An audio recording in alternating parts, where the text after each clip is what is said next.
Bienvenido, buenas tardes. Se acabaron las Navidades y con ellas el tiempo para descansar y recuperar la energía perdida. Ahora, recién estrenado el 2013, es cuando esperamos que tengáis las pilas más que cargadas. No solo de energía, sino también de ilusión, objetivos, proyectos y retos. Y ya sabéis que siguiendo la filosofía de este programa, no estamos hablando solamente de los propósitos para el año nuevo de tipo personal, sino que nos referimos a aquellos objetivos relacionados con los negocios, con emprender, con llegar donde uno quiere profesionalmente. Ya conocéis alguno de nuestros lemas. Crisis es igual a oportunidad. Todo esfuerzo tiene su recompensa. Convierte tu pasión en tu profesión. Bueno, bienvenidos a Criteri Jove, un programa en el que creemos en todos vosotros. Sabemos que hay gente que se levanta cada mañana con la ilusión por conseguir sus objetivos. Gente que deja de lado el chaparrón que está cayendo y nos pregunta, se asesora, se informa sobre cómo conseguir llevar a cabo una idea, cómo convertir una idea de negocio en realidad. Nosotros tenemos todas las claves para ayudaros. Y hoy, además de algunos de nuestros colaboradores habituales, tenemos con nosotros a una persona más que conocida, que sabe qué es la cultura del esfuerzo, levantarse antes de que salga el sol para ir a trabajar, luchar duro por conseguir un objetivo y triunfar gracias a ese esfuerzo. Es alguien que es un ejemplo a seguir para todos los oyentes de este programa y porque, bueno, es el claro ejemplo de lo que predicamos. Tenemos hoy en el estudio a Luis del Olmo. Buenas tardes, Luis. ¿Qué tal? Buenas tardes, Marta. Buenas tardes a todos. Buenas tardes, señores oyentes.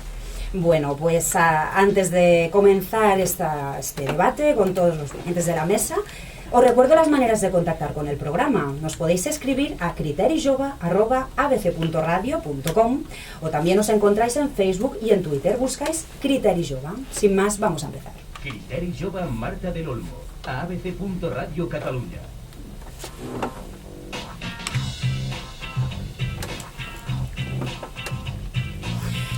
Bueno, pues os voy a presentar a la mesa. Ya os he presentado al gran Luis del Olmo, que está aquí con nosotros, pero antes vamos a hablar con nuestros colaboradores habituales. Tenemos a Óscar Montana. Buenas tardes. Muy buenas tardes, Marta. Os recuerdo que es nuestro experto en posicionamiento web y líder de SEO Noticias. También tenemos a Manel Esteban. Manel, buenas tardes. ¿Qué tal, Marta? Encantado. Él es nuestro experto y profesional en comercialización y ventas y líder de Formanet. Damián Carmona, buenas tardes, Damián. Hola, buenas tardes, gracias. Él es el abogado especializado en el ámbito corporativo y socio fundador de la firma Carbrey Abogados. Y también tenemos un invitado más, que es Gianpaolo Zettera. Buenas tardes. Hola, buenas tardes, Marta. Bueno, pues vamos a empezar hablando de las dificultades burocráticas a la hora de montar un negocio. Hemos traído a Gianpaolo porque él está tratando de implantar un negocio en Cataluña de productos alimenticios de marcas exclusivas italianas, pero además de la dificultad de encontrar ya proveedores o clientes, te estás encontrando con una serie de dificultades, burocráticas, ¿no? Dificultades con la administración pública. Cuéntanos un poco tu caso, por favor. Pues sí, a ver, todo empezó con el problema de lo que se llama aquí NIE, el número de identificación de extranjero, que difícilmente se proporciona con facilidad hoy en día porque cambiaron la ley hace poco y el problema que encontré yo es que me dieron un provisional de eso que vale solo 3 meses, pero con ese nadie abre una cuenta bancaria, ningún banco, entonces sin la cuenta no se puede darse de alta uno en la seguridad social, hacerse autónomo, entonces es un pez que se muerde la cola porque se va a un sitio, se pierde la mañana y te dicen que no pueden hacer nada, que vayas a la comisaría y comisaría te dicen que ellos con eso más no pueden hacer y hay que ir a seguridad social, que no te dan el número, que tienes que ir a Hacienda, que tal, es que, vamos, yo ya llevo 5 días perdiendo mañanas enteras y veo lejos la luz al final del túnel todavía, la verdad. Madre mía. Bueno, precisamente por eso tenemos aquí a Damián, que es el abogado del programa. No sé, Damián, ¿qué nos puedes contar de este tipo de problemas que se encuentra la gente como Gianpaolo a la hora de montarse un negocio? Bueno, vamos a ver, Gianpaolo. Efectivamente, para empezar una actividad empresarial, pues una persona tiene que darse de alta en los registros oportunos, concretamente en la Seguridad Social y en la agencia y en Vale, bueno, en la Seguridad Social en principio para darte de alta de autónomo, si vas a hacer la modalidad como persona física. A ver, generalmente el NIE, para NIE de comunitarios, mi experiencia, los últimos NIE que siempre hemos pedido, generalmente ha sido inmediato. Yo desconozco ahora mismo cuál es tu caso concreto, no sé por qué te han dado un NIE provisional, esto no tenía yo constancia, siempre que yo he pedido un NIE para un comunitario, te lo dan en el momento. Si es un no comunitario hay un proceso más complejo, pues porque tienes que acreditar una serie de requisitos. Pero si el NIE es para un italiano en tu caso, o un británico o un francés, suele ser relativamente rápido. A partir de aquí, la normativa de NIE se incorpora en el ordenamiento jurídico hace cuestión de 18 meses o un par de años. Se exige este documento y este número de identificación para operar en el tráfico ordinario, ya sea adquisición de inmuebles, constitución de sociedades, apertura de cuentas corrientes. Es una cosa que imprime seguridad jurídica, ¿de acuerdo? Se evita así, está muy relacionado este tema con el tema de blanqueo de capitales. Bueno, gente que venía a España a abrir cuentas corrientes con muy poca acreditación de dónde procedían los fondos, de dónde procedía la persona. Tiene cierta razón de ser este documento. Ahora, lo que a ti te haya ocurrido en concreto de un NIE provisional o una serie de días que te están haciendo perder, en este caso, pues querría ver exactamente qué es lo que te ha ocurrido y bueno, y te podríamos echar una mano, pero en principio ya te digo, generalmente suele ser bastante rápido. Habrá que ver entonces qué es lo que está pasando, ¿no? Sí, exacto, ver un poco, a ver, porque entiendo que ha sido a la Comisaría de Policía Nacional. Sí, a extranjería, justamente con pasaporte y pidiendo un NIE, y lo que hicieron es darme el NIE provisional directamente. Entonces yo le pregunté, y bueno, pero yo necesitaría uno permanente, ya que soy además ciudadano comunitario y para hacer trámites y cuentas Sí, es lo que pedí. Y me dijeron que me lo iban a dar exclusivamente cuando les proporcionara el número de la Seguridad Social y me diera de alta la Seguridad Social.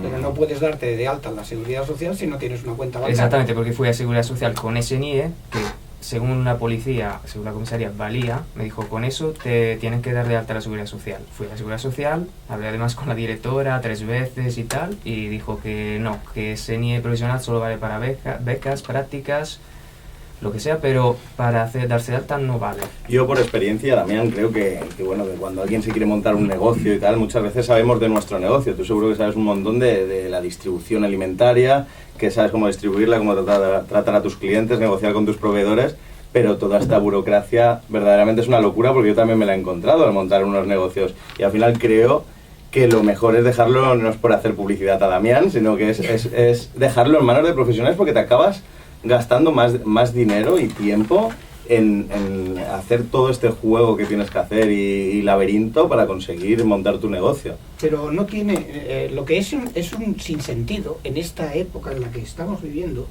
que existan tantísimas trabas para alguien que quiere hacer una actividad económica que puede generar unos puestos de trabajo.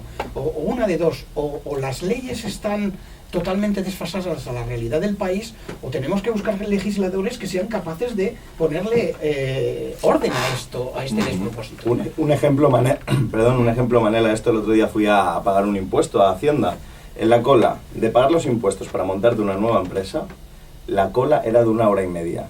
La de pagar multas, etcétera, etcétera, iban rotando, que en 5 minutos podías pasar a pagar. ¿Entiendes? La cola para montar tu negocio, generar riqueza y buscarte la vida, espérate, tranquilito, y que te vamos a revisar con muchísimo tiempo. Multa, pues mira, tienes para pagar aquí, tienes para pagar a miles de sitios. Estoy escuchando con mucha atención. Dejadme recordar una entrevista que hice la semana pasada con el alcalde de la ciudad, el señor Trías, y una de las preguntas, una de las curiosidades que yo tenía interés en que me lo aclarara: ¿cómo un ciudadano que quiere montar un negocio, pequeño o gran negocio, pequeño negocio en principio, tarda 6 meses para obtener todas las licencias? Sí. Yo no me lo creía, digo, acláreme esto porque no es posible, ¿no, señor Trías? Dice, sí, es posible. Ahora estamos trabajando para que en vez de 6 meses sean 1000 días nada más. Con 1000 días para montar un negocio, vamos. Yo tengo ahora 20 años, intento montar un negocio y me cuentan que por delante hay 6 meses de gestiones. Me pego un tiro y me vuelvo a mi pueblo, ¿no? Sí, sí. O te lo Porque montas... es que además esto no es que ocurra en Barcelona, es que no ocurre en casi ningún sitio de la Europa civilizada. No te digo ya en Alemania, donde, como bien sabéis, podéis montar, tienes ahí una idea, montas un negocio, las autoridades te dicen, de momento monte el negocio, y cuando vaya arrancando 2 o 3 meses, hablamos y empezamos el asunto administrativo. Eso es lo ideal. Sí, sí, sí. Eso es lo ideal. Usted vaya generando dinero y después ya hablaremos, exacto. Yo te aseguro que en pocas ocasiones me he quedado con la boca abierta cuando me decía y me confesaba la primera autoridad municipal, el señor Trías, que efectivamente era verdad lo de los 6 meses y que ahora están haciendo lo posible y lo imposible para que solo sean 1000 días. Sí, sí. Coño. Sí, sí. Bueno, pero en este programa no queremos quejarnos, queremos ser optimistas. Así que, Manel, ¿qué consejos le darías a Gianpaolo para proceder correctamente a la hora de montarse un negocio? Lo cierto es que Gianpaolo está haciendo coaching conmigo y sé que está haciendo lo correcto. Ahora bien, lo que es insalvable es precisamente estos pasos. O sea, Gianpaolo tiene la decisión, la determinación. Está trabajando muy duro para conseguir los proveedores adecuados italianos que sirvan adecuadamente, en tiempo adecuado. Se va a poner a hacer una actividad comercial importante en España para desarrollar un negocio que nos puede generar pues puestos de trabajo, ¿no?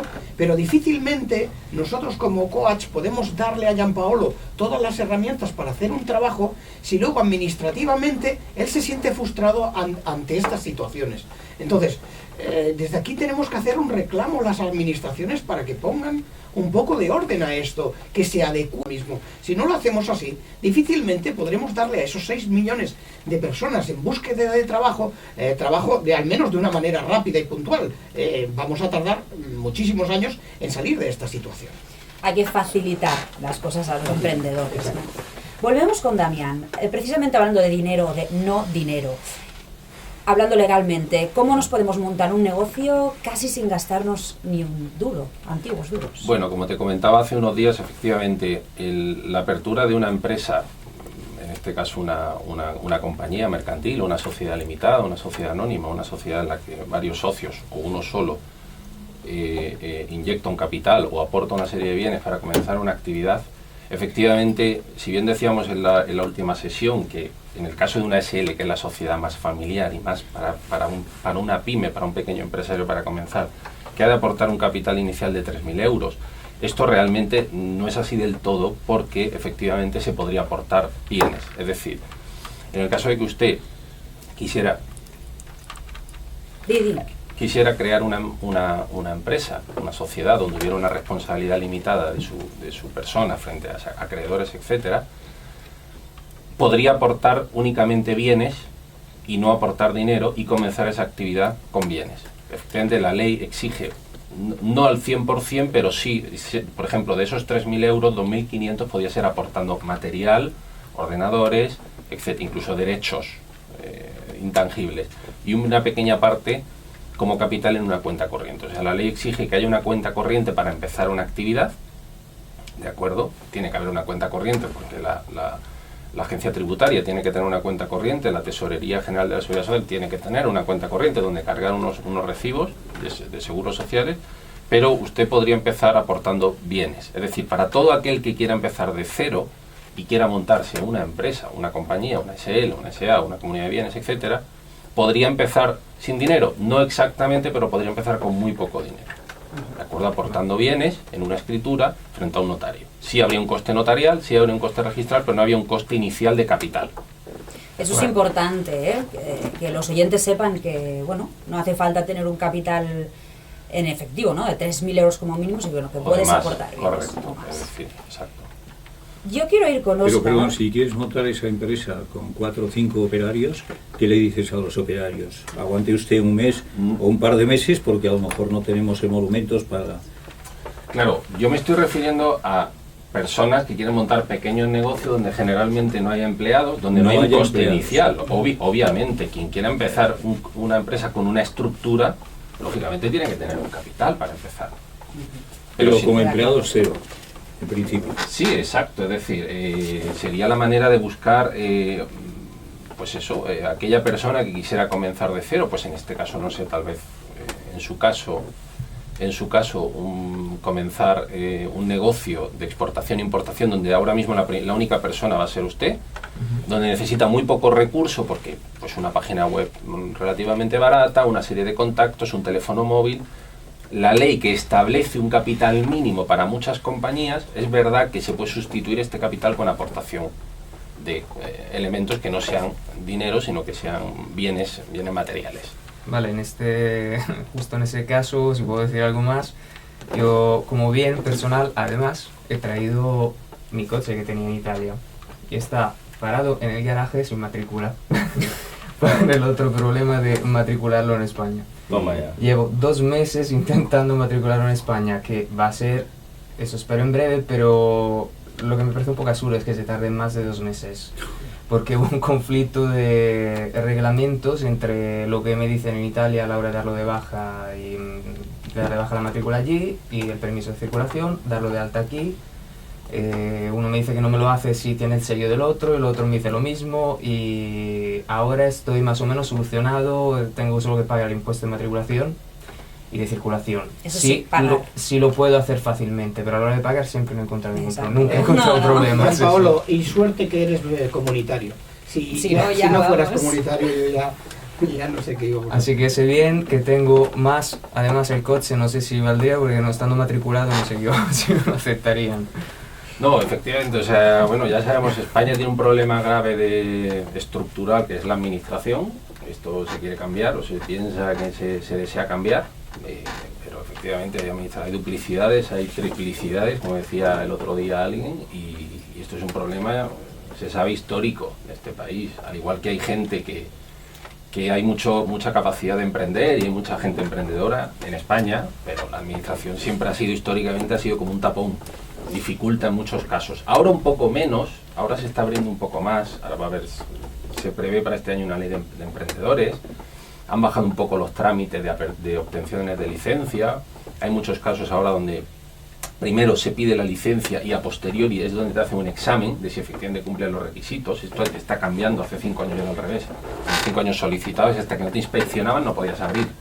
Ahora se está cambiando en algunos aspectos, por ejemplo en turismo rural, me consta, pero efectivamente todavía tenemos el lastre de comunidad autónoma central, autonómicas, municipales, etcétera. Demasiado organismo público. Demasiado. Y como Luis hablaba de la Europa civilizada, habrá que ver si estamos dentro de esa Europa civilizada o no. Hablando de esto, de administraciones públicas. Bueno, Óscar, yo te quería comentar que antes tomando un café, me has dicho una frase que me ha gustado mucho, que me gustaría que trasladaras a los oyentes. A ver. Exacto, sí. Exacto, te comentaba que antes trabajar era una obligación. Era un deber de todos. Te decía tu padre, bueno, tú no, si no quieres estudiar, ponte a trabajar ya mismo y dejo de pagarte los estudios.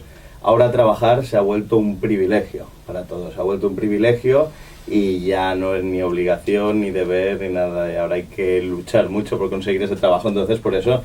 Ya te digo, no tenemos que esperar a que nos llueva ese trabajo, ¿no? Todos los estudiantes que estáis aquí rompiendo la cabeza cada día, esperando sacar las mejores notas para que os contraten cuando salgáis de la universidad, pues que sepáis que a lo mejor un 2, un 10% como mucho vais a conseguir ese objetivo que tenéis en la cabeza.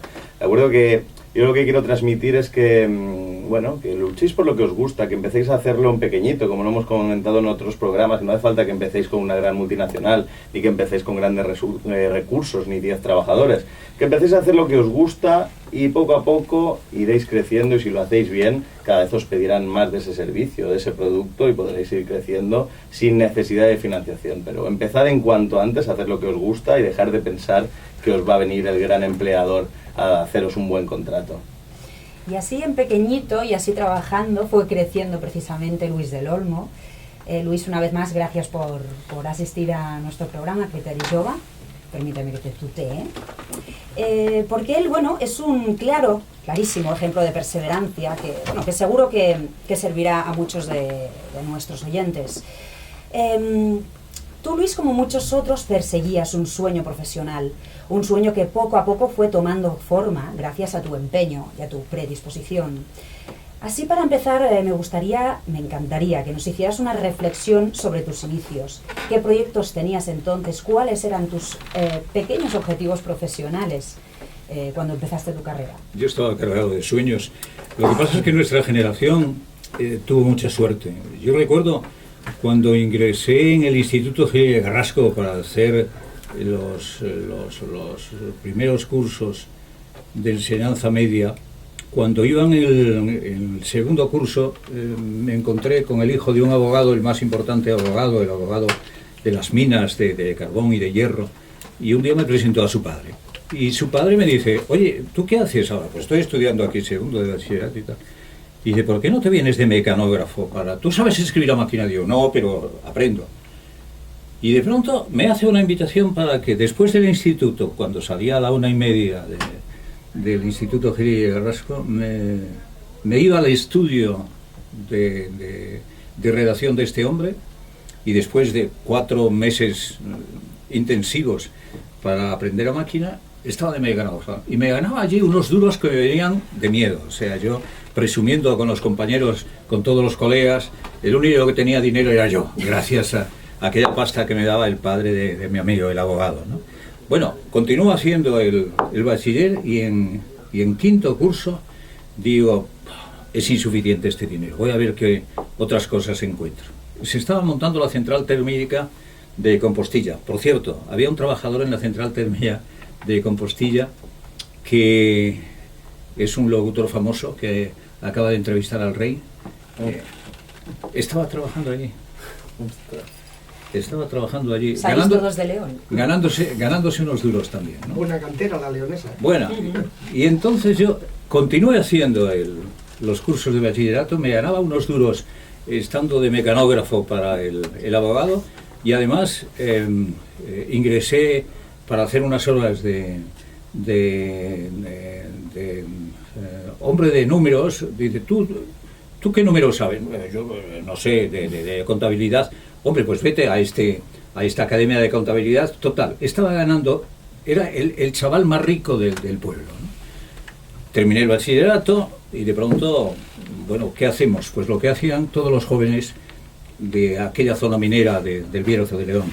O estudiabas facultativo de minas, o de lo contrario, pues tenías que ir a Madrid o venir a Barcelona a hacer otra carrera superior, ¿no?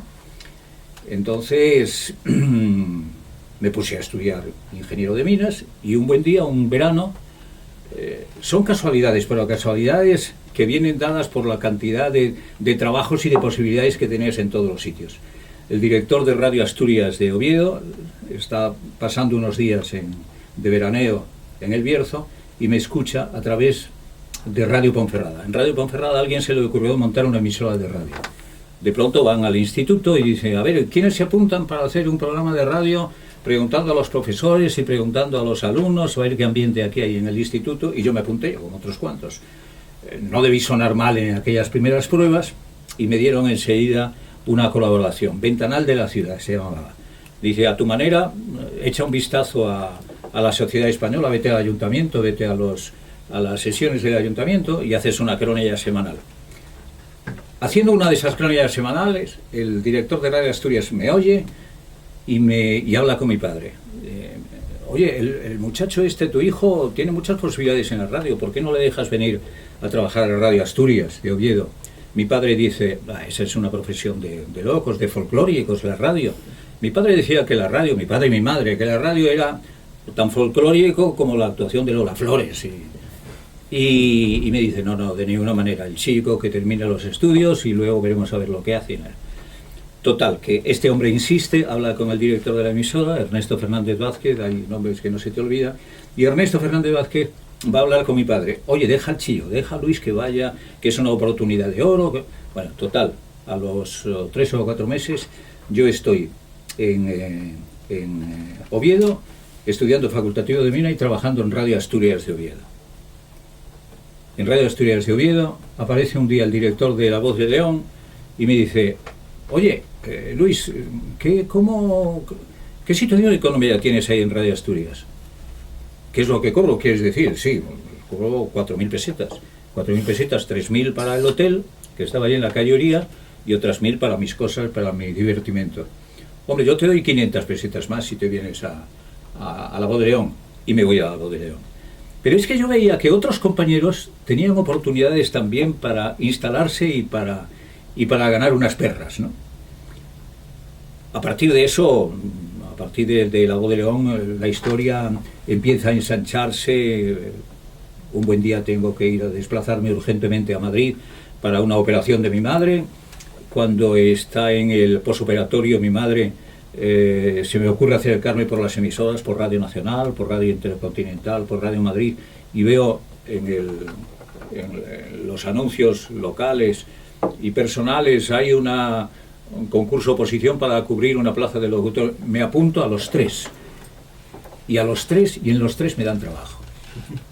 A partir de ese Ya momento, les gustaría mucho ese a partir de ese momento, bueno, pues yo soy el hombre más feliz, gano todo el dinero que quiera, porque podía permitirme el lujo de decir este programa lo hago en Radio Madrid y este lo hago en Radio Nacional y este lo hago en Radio Intercontinental. Un buen día aparece Jorge Arandes en Madrid, de aquí de Barcelona, me dice: oye Luis, ¿te interesaría venir a suplir a Joaquín Soler Serrano? ¿Qué me dices? Sí, que Joaquín deja de hacer las programaciones que entonces estaba en Radio Nacional de España y se marchaba para Venezuela. Y digo, yo no me atrevo, Joaquín es mi ídolo, pero yo no tengo capacidad para suplir a un monstruo. No, vente, que te ayudamos y tal. Y ahí empieza mi carrera meteórica en Barcelona, me dan la oportunidad con un micrófono nacional que se llama Protagonistas y todo me resulta muy fácil. He ganado mucho dinero, el dinero, por cierto, que me robó el canalla de mi administrador, pero en fin, esa es otra historia. Pero yo cuando veo lo que está sucediendo en esta casa y en otras tantas empresas, ¿no? Esta casa, como saben nuestros oyentes, se va a cerrar. Hay cerca de 200 compañeros entre Madrid, Barcelona y otras ciudades que se van a ir a la calle. Sí, van a encontrar muchas dificultades para encontrar, no te digo un trabajo parecido a este, porque emisoras nuevas no se van a montar en los próximos 200 años, ¿no?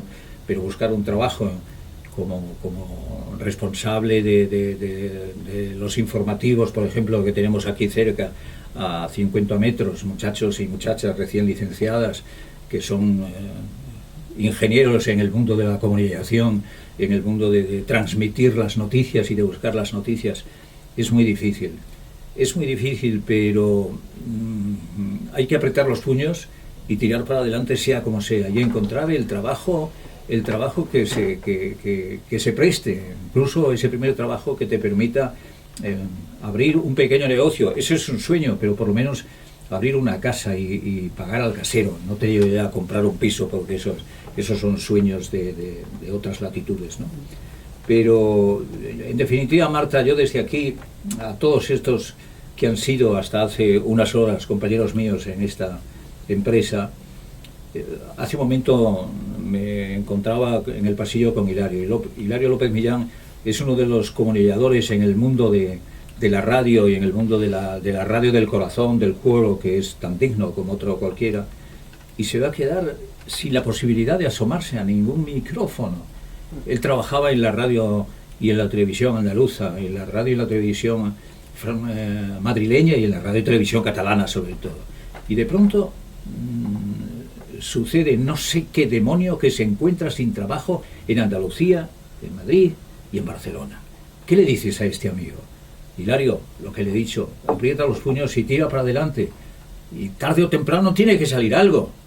Porque tú no eres un tipo que acaba de empezar ahora, tú conoces el oficio, conoces transmitirlo, sabes comunicarlo. No tengo otras palabras, querida Marta.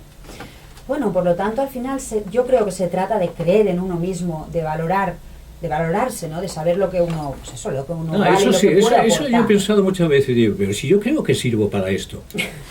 Y yo tiraba para adelante con el carro y llamaba a 1000 puertas y tarde o temprano salía. Quizá yo tuve demasiada suerte y en las primeras puertas que llamé encontré la posibilidad de hacer algo, ¿no?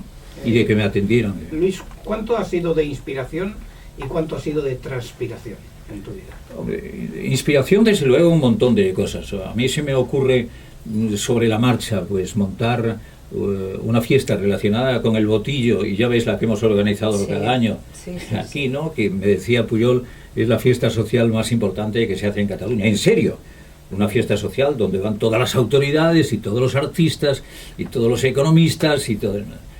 Es de pronto me despierto a las 8 de la mañana, estuve mucho tiempo despertándome a las 4 porque a las 5 tenía que estar en la radio, o en pleno sueño me despierto y yo siempre tengo en la mesita un papel y un lápiz, siempre, desde siempre. Y en más de una ocasión de pronto a las 3:30 me he despertado, o estaba soñando con una cosa, digo, coño, qué bonito, y lo anoto allí, porque sabía que al día siguiente a lo mejor se me había olvidado, ¿no? Pero inspiración es fundamental, ¿no? ¿Y transpiración? ¿Esfuerzo? ¿Sacrificio? ¿Horas? No, el esfuerzo lo das por hecho, es decir, yo no me he cansado nunca. Yo me he roto, he trabajado como una mala bestia y no me he cansado porque me gustaba tanto como un tonto dos palotes esto de la radio, ¿no? El esfuerzo, por supuesto, yo he ido, afortunadamente, voy a tocar madera, el cuerpo me ha respondido bien, no he tenido enfermedad, ni grave ni menos grave, pero yo he ido a la radio con fiebre, porque entendía que por delante y por encima de todo era el programa de radio.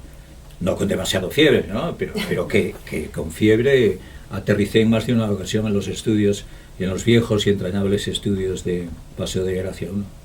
Es un claro, perdona Óscar, iba a decir, es un claro ejemplo de persona que nunca ha trabajado porque su trabajo ha sido su pasión. Nunca. A mí cuando me dicen, oye, es que tú has pencado, dices, yo no he trabajado en mi vida.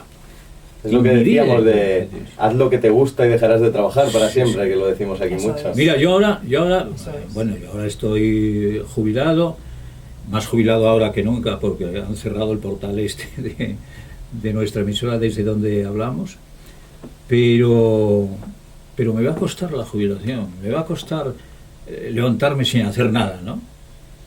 Y no te extrañe que algún día a lo mejor empiezo a llamar a puertas por ahí, llamando a los compañeros y decir, oye, necesitáis a un viejo radiofonista que quiere contar sus experiencias. Estoy contando mis experiencias. En el mundo de la radio tenía pocas cosas que hacer porque creo que se ha agotado ya mi tiempo, pero para contar mis experiencias en la radio del franquismo, en la radio de la dictadura, que yo me tocó hacerlo, con Jesús Hermida, por cierto, también, y en la radio de la transición y en la radio de la democracia. Entonces yo lo que sí he tenido mucho cuidado en grabar cosas fantásticas, documentos, personajes, y entonces un buen día se me ocurrió decir, oye, me la digo a mi secretaria, yo estoy dispuesto a hacer por ahí charletas contando mi vida de estas tres épocas, ¿no? De la democracia, de la transición, de la dictadura. Bueno, pues me están saliendo cosas ya. El otro día estuve en Zaragoza y de pronto veo que alrededor de un hotel, que era el que me pagaba la conversación, había cerca de 1000 personas. Y qué fantástico. Bueno, yo contaba mis cosas, la gente, antiguos oyentes míos de Radio Nacional, de la COPE, de Onda Cero, pues yo he estado en todos los sitios, me preguntaban y yo no solamente contestaba, sino que tenía allí una serie de documentos que le hacían recordar y disfrutar con auténtica felicidad, ¿no? Luis, nos has hablado de democracia, de transición, de dictadura. Tu carrera profesional ya estaba entonces, pues eso, más que arrancada. ¿Qué nos puedes decir de la libertad de expresión? La libertad de expresión es fundamental. Yo he trabajado sin libertad de expresión. En la época afortunadamente era el último tiempo de la dictadura, pero cuando yo quería hacer un programa como este que estás haciendo tú, bueno, pues este guión que tienes ahí encima de la mesa, yo se lo tenía que pasar 24 horas antes al jefe de programas.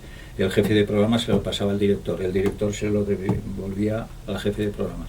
Y el jefe de programas me pasaba el guión que yo le entregaba con esta tachadura, esta pregunta no la puedes hacer, esto no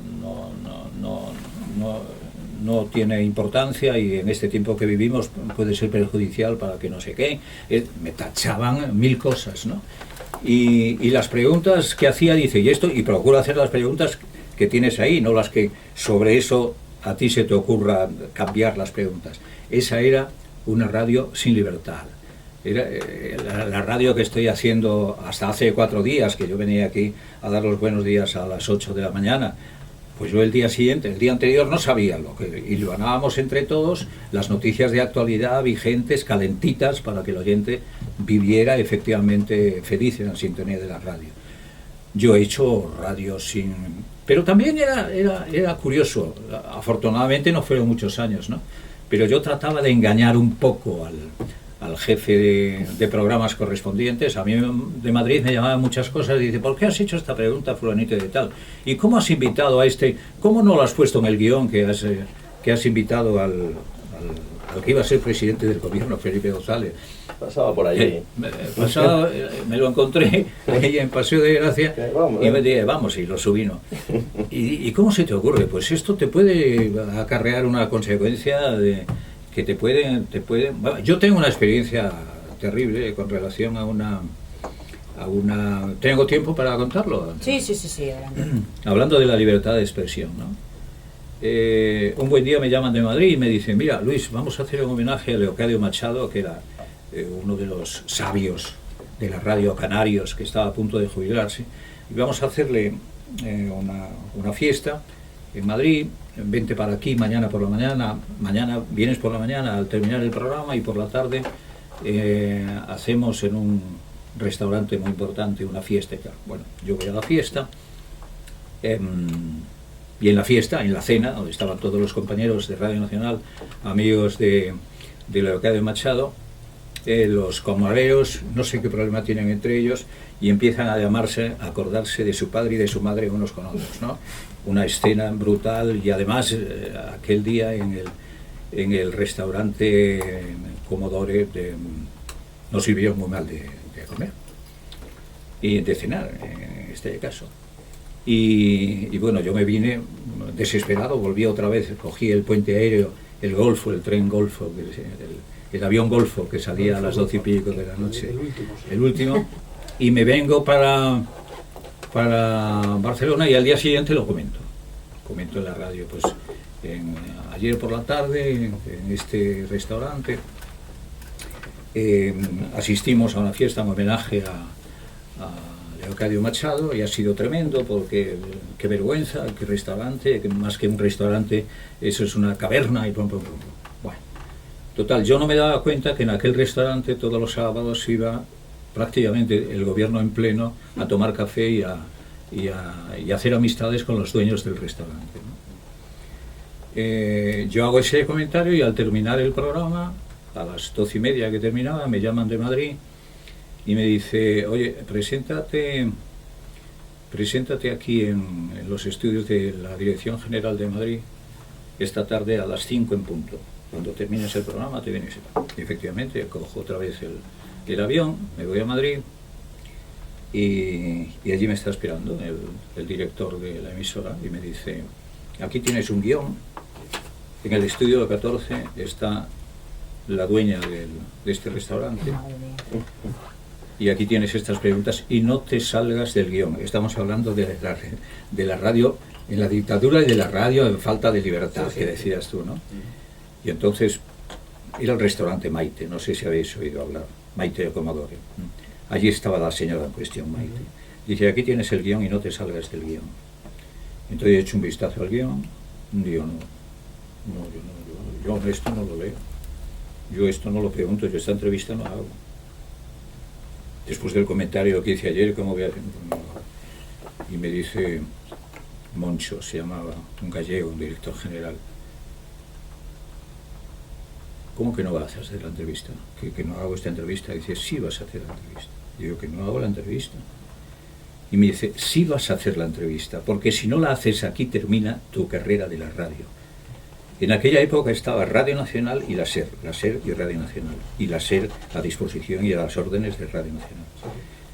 Dice, sí vas a hacer la entrevista, porque aquí se termina. Yo debía de tener no más de 24 o 25 años, yo era un crío y tal.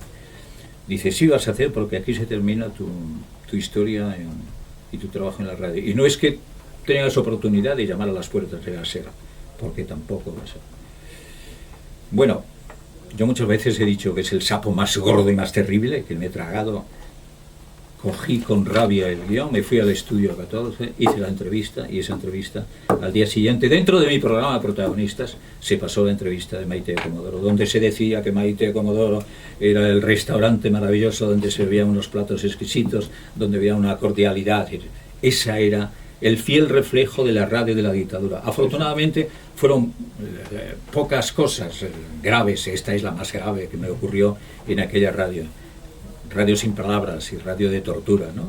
Pero radio que, oye, a la hora de contarlo, y sobre todo cuando vino la transición, lo valorabas más, y no te digo cuando tienes oportunidad de hacer la radio en democracia, que es la que estamos haciendo ahora. Déjame que te haga una pregunta, Luis, sobre todo dirigido a los oyentes de nuestro programa, que son gente que quiere montar negocios, gente con ideas, gente que quiere salir de esta situación. Haznos una comparativa de el antes y el ahora. Antes había más oportunidades, había menos, era más difícil.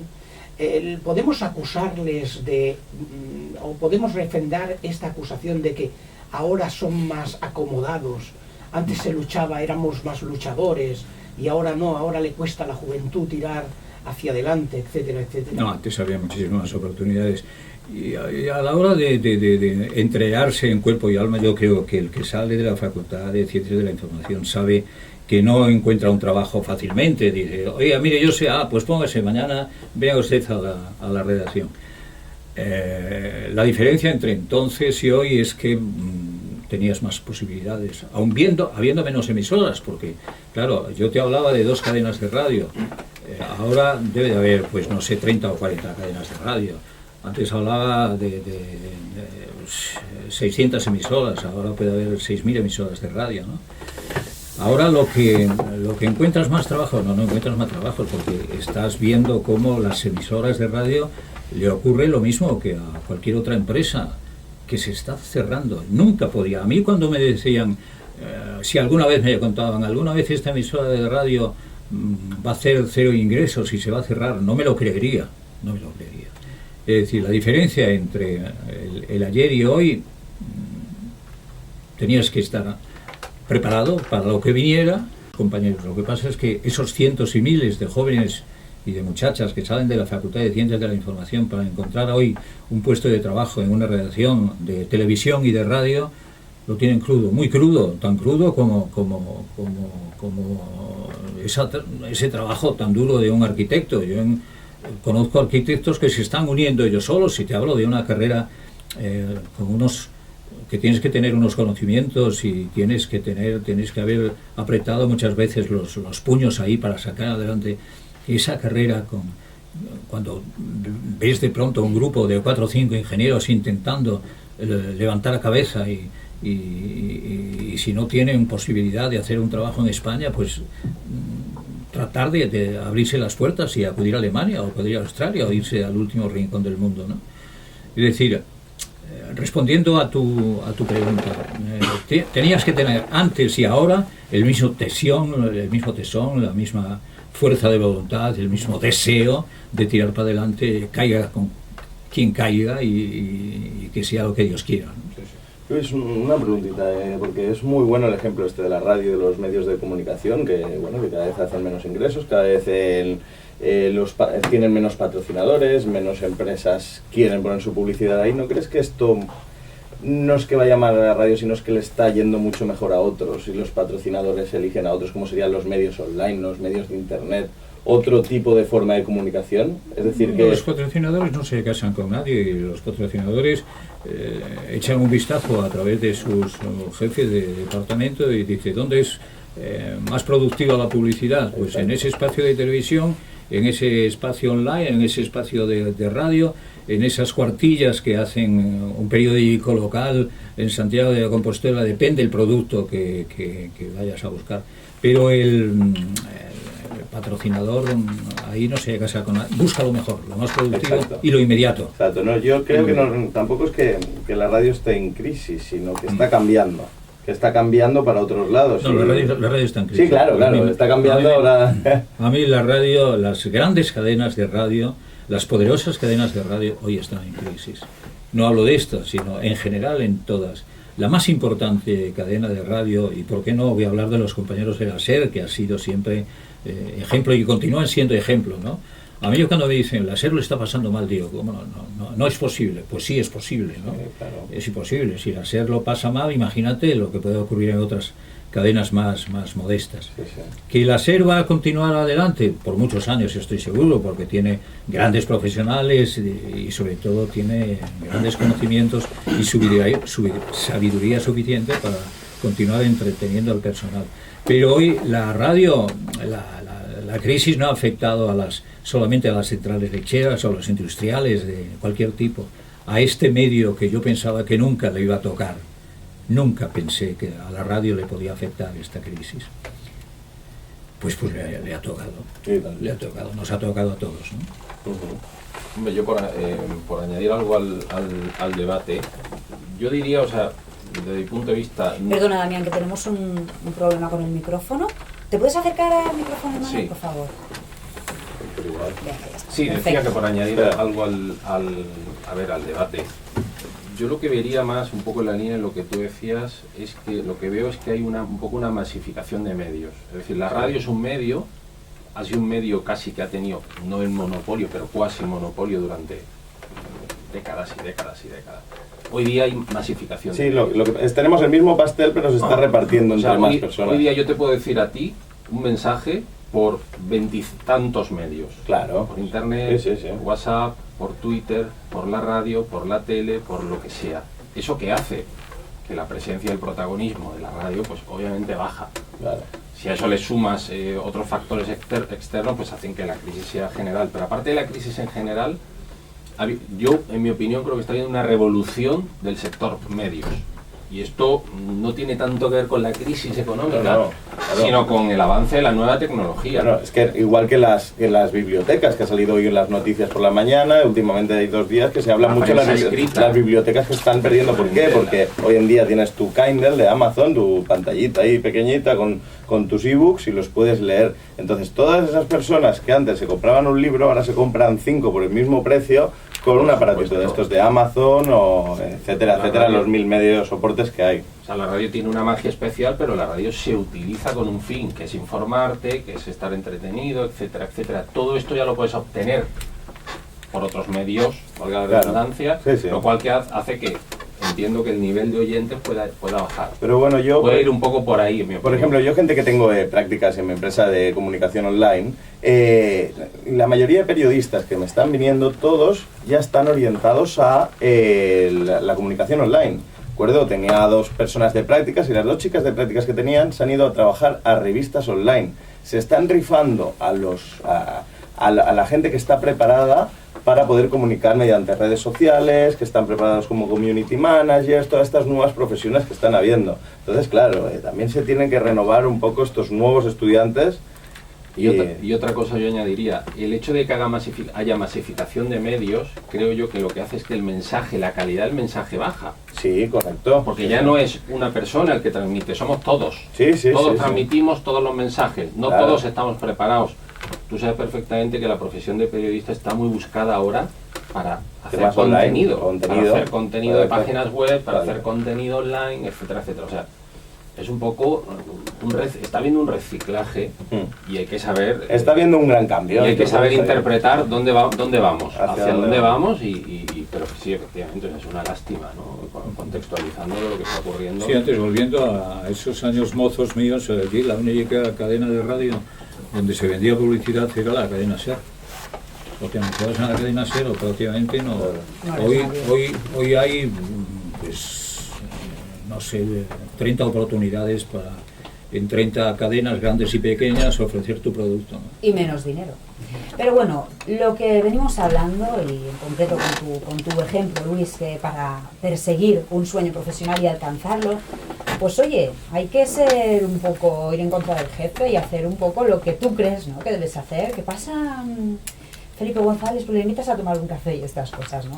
Y esto me viene a la cabeza una frase de un libro que se llama Piensas gratis, de Joaquín Lorente, que dice: si ante cada reto actúas como la gran oportunidad de tu vida, al final acabarás encontrándola.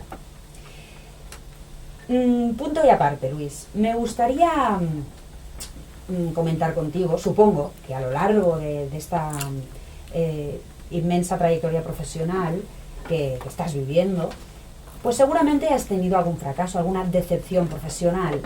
¿Qué has aprendido de estos fracasos, de estas decepciones? Y nos gustaría saber también cómo los has superado. Pues intentándolo, si no he podido la primera, intentándolo la segunda, a la tercera o a la cuarta. Mira, el caso más más actual. Yo hace 3 días se me ocurre intentar hablar con Alfredo Pérez Rubalcaba, porque me gustaría, en esta serie de entrevistas que hago todos los viernes, este viernes, tener al jefe de la oposición, ¿no? Y me dijeron, no, imposible, porque está muy... Lo intento otra vez, a través de otro personaje muy cercano a Alfredo Pérez Rubalcaba. Antes de venir a la radio, hace 10 minutos, me comunicaron que Alfredo Pérez Rubalcaba va a estar el próximo viernes en esa entrevista a través de Punto Radio, que será de las últimas entrevistas. Es decir, yo no me rompo si un día quiero hacer esto, no lo consigo, lo intento por otros medios. Una frase, perdona, una frase que resume esto es si algo no te funciona, y si las cosas no te funcionan, cambia la forma de hacer las cosas, pero sigue persiguiendo lo mismo. Ese. Mira, a mí me gustaría, la última entrevista en esta serie que vengo haciendo aquí en Punto Radio, hacerse al presidente del gobierno. Al presidente de la Generalitat, estaba buscando la fotografía, la tengo que aquí en el pasillo,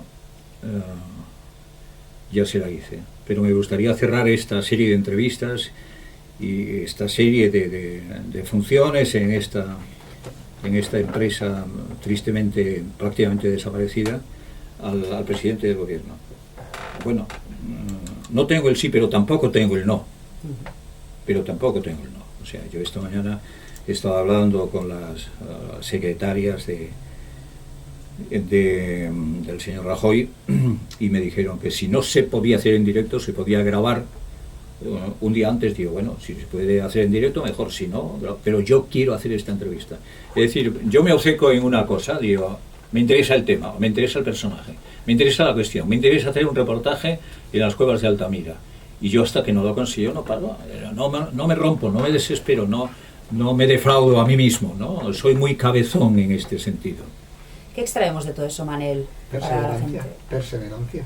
Por supuesto, perseverancia. El que lo intenta la primera y fracasa y ya no lo vuelve a intentar, difícilmente podrá salir. Estoy perdido.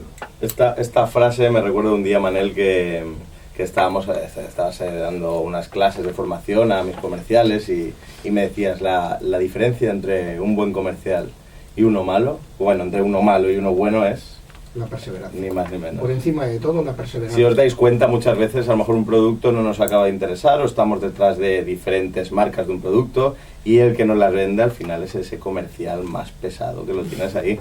No, hay una diferencia sustancial bueno, entre sí, ser pesado. Me dijiste lo mismo, es verdad.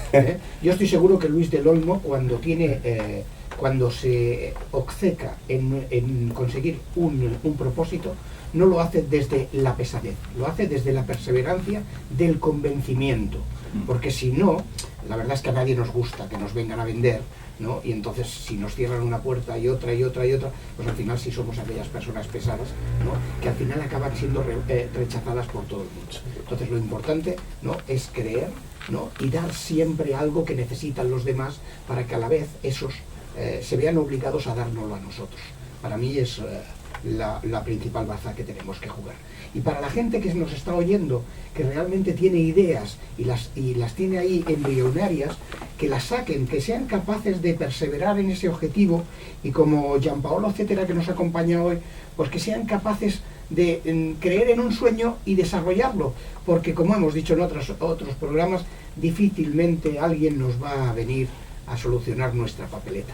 Ahora toca movernos por nuestra cuenta, ser capaces de, igual que Luis del Olmo, creer en una idea, tirar de ella y al final, con esa perseveración, seguro que saldremos.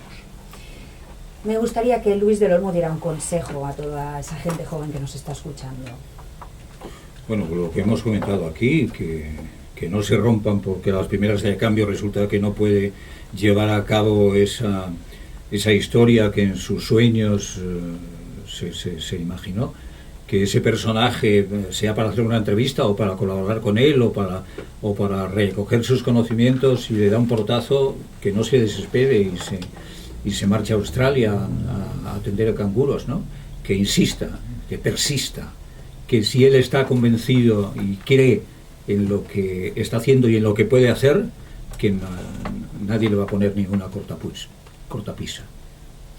Y que no se vayan, por favor, porque si Sí, ahora. encima que hay poco trabajo aquí, a la gente joven, que es lo que está pasando, se van. Y se van a Australia, ¿correcto? Se van a Australia. Bueno, pero si al cabo de 3 o 4 años pueden volver con unos conocimientos enriquecedores para este país, pues si no tiene oportunidad, no, yo digo, si estos jóvenes que se están marchando a manos llenas a cualquier rincón del mundo, yo no les voy a frenar. Digo, si estás convencido, vete. Y estoy seguro que van a triunfar a muchos kilómetros de distancia de su casa, de casa de sus padres o de casa de sus novias.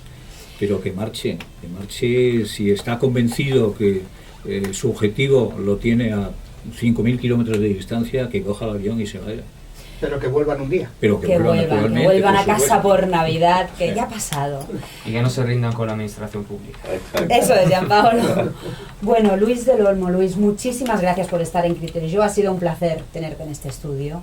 Y nada, esperemos que no te jubiles, hombre, de los micrófonos. Seguro que No, hay y un micro esperando. y aunque me jubile, yo tengo una sobrina, una tal Marta del Olmo, que estoy seguro le quedan muchos años por hacer y muchos programas por realizar y muchas vivencias radiofónicas por llevar a cabo, ¿no? Así que yo no me preocupo, porque cuando tenga 99 años te escucharé a ti, querida Marta. Espero que así sea, Luis. Muchas gracias por estar aquí. Igualmente, gracias a Óscar, a Manel, a Damián y a Gianpaolo. Gracias a ti. Gracias. Y a todos vosotros. Aún nos quedan algunos programas más, así que nos vemos la semana que viene. Un abrazo a todos.